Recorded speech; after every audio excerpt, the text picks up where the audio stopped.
Tá preparada para a primeira? Preparada para quê? Bom, vamos lá. Preparada para as perguntas, né? O tema da Espiritualidade Talks hoje você pode falar para quem está chegando? Não, mas já falamos, já. Eu quero fazer agora. Agora eu vou direto nas perguntas. Quem estiver Calma, chegando vamos agora, falar para as pessoas boa tarde. quem estiver Vamos chegando enrolar agora, mais um pouco. volta um pouquinho o vídeo e aí continua vendo da onde a gente falou, tá?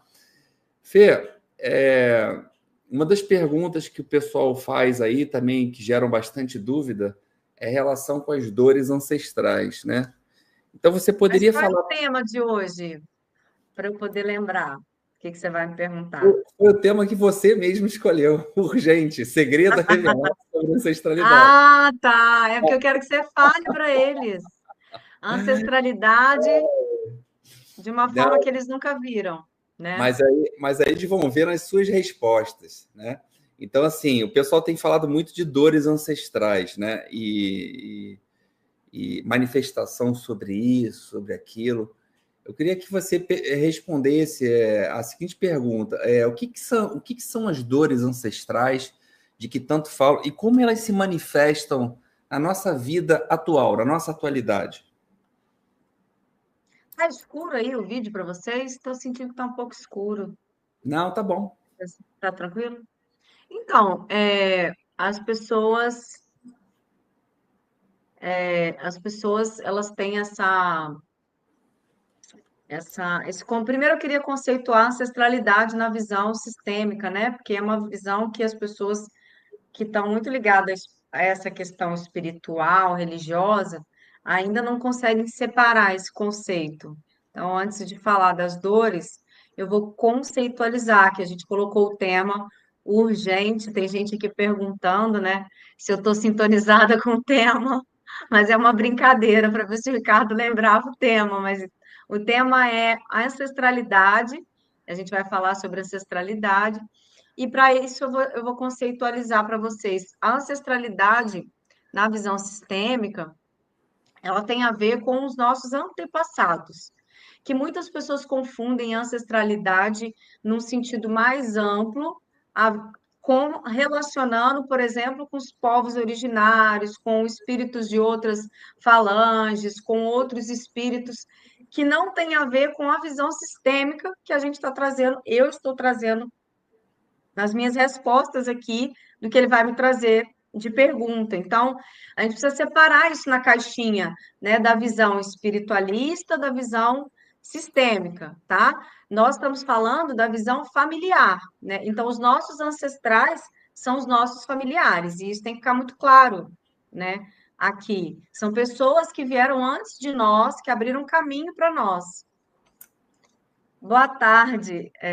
As pessoas estão falando boa tarde. Vamos voltar na pergunta, Fê, para a gente poder E continuar. aí, agora a gente vai falar sobre as dores ancestrais. O que são essas dores? Para a visão sistêmica, né, para nós que trabalhamos com isso, eu e você, a gente sabe que existe muitas dores, né, muitos processos que não foram resolvidos, elaborados, digeridos em famílias, claro, na nossa família, mas também lá atrás com os nossos antepassados. Situações mal resolvidas, guerras, fome, lutas, lutos, perdas, mortes trágicas.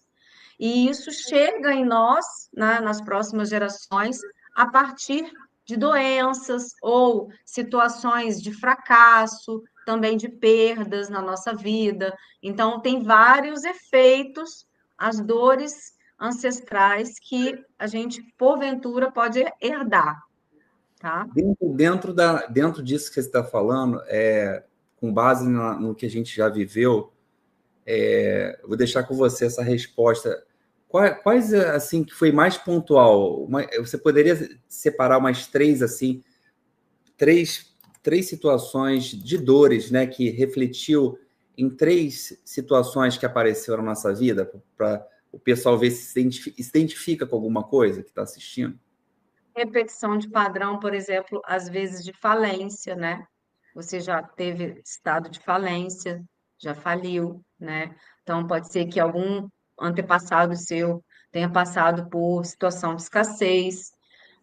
Eu passei por períodos, na minha vida, já tive processos depressivos, isso é um sintoma de alguém lá de trás que também ficou sem lugar, né? Eu creio que tinha uma situação herdada na linhagem feminina, né, com a família da minha mãe. Então, muitas mulheres da linhagem, por parte de mãe, têm e passam por esse processo de depressão e não, não teve possibilidade, né, na época da minha avó, de fazer esse movimento de ir buscar a cura, né, buscar sair desse movimento de morte, porque a depressão está muito conectada, né, a esse lugar de morte, né, de não querer viver, de perda de sentido, né? Então, eu passei por esse processo na minha vida, né, e vi outras mulheres na minha própria linhagem também passando. E às vezes até não diagnosticada, né? Porque na época a minha avó era muito calada, e se isolava, então não buscava ajuda, às vezes as pessoas falam, é o jeito dela, né? Ah, é o jeito dela, né? Isso vai passando de geração para geração. Inclusive, a gente já viu isso em muitas pessoas, né? Em inúmeras constelações que a gente já vivenciou, né? A gente viu vários exemplos também, né? Com dores, né? De dores ancestrais reverberando na vida atual de uma pessoa, né? E às vezes nem só a doença, né, Ricardo? Às vezes uma pessoa ela tá ligada a um padrão ali de repetição por estar vivendo, por exemplo, não conseguir avançar na sua carreira, porque ela está ligada a uma dimensão, um limite ali próprio do clã, né, dos seus ancestrais. Então, se os seus ancestrais foram até um limite e existe uma culpa de ultrapassar esse limite e essa culpa é inconsciente. Então, a gente vê muito isso quando a gente pega as pessoas para poder resolver isso no campo sistêmico, né, nas constelações ou em trabalho sistêmico, quando a pessoa tem medo de ir além da sua própria família por culpa ou por achar inconscientemente que está fazendo algo diferente daquele clã e não conseguir prosperar, não conseguir avançar, não conseguir voltar a sonhar ou não conseguir se posicionar, né, dentro de um lugar que seja maior do que a própria família já conquistou. Então acontece isso também. Entendi. Então, assim, como então então isso se torna um peso, é como se fosse o peso da nossa origem familiar, então ele pode sabotar o nosso sucesso e nossos relacionamentos?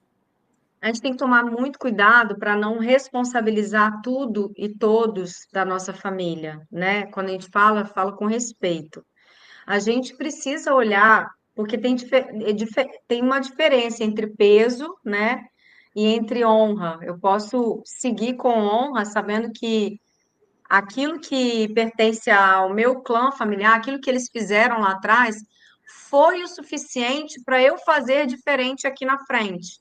Ou seja, o meu presente, ele está ligado ao passado, mas eu posso viver o meu presente de forma diferente. Esse é o grande desafio do ser humano, pertencer a esse clã e se diferenciar, porque tudo que a gente mais quer na vida é pertencer, né? A gente não quer sair dos nossos lugares de amor. E a gente faz muitas vezes esses movimentos de fracasso por amor cego, porque a gente tem esse conceito na constelação de que quando a gente está fazendo algo que vai deixar, entre aspas, papai, mamãe ou vovó de tio feliz, a gente está pertencendo.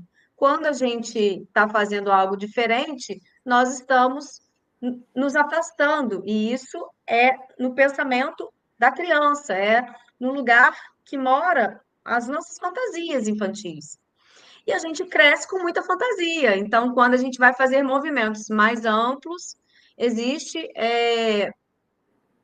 esse lugar, né, de ter que, aos poucos, tomando consciência de desconstruir as amarras ou os emaranhados, os nós que nós carregamos de forma inocentes, com amor cego, né? Por amor a essas pessoas, a gente faz movimentos que não é o movimento para a vida, o movimento que a gente gostaria de fazer de forma assim plena, de estar ocupando ou fazendo movimentos maiores em direção à nossa própria felicidade, e a gente acaba gerando sofrimento para nós, porque estamos carregando os nós da nossa família, os nós daquele lugar inconsciente de coisas que não foram resolvidas em muitas situações que são familiares, né? Que não foi resolvido pelo clã, né?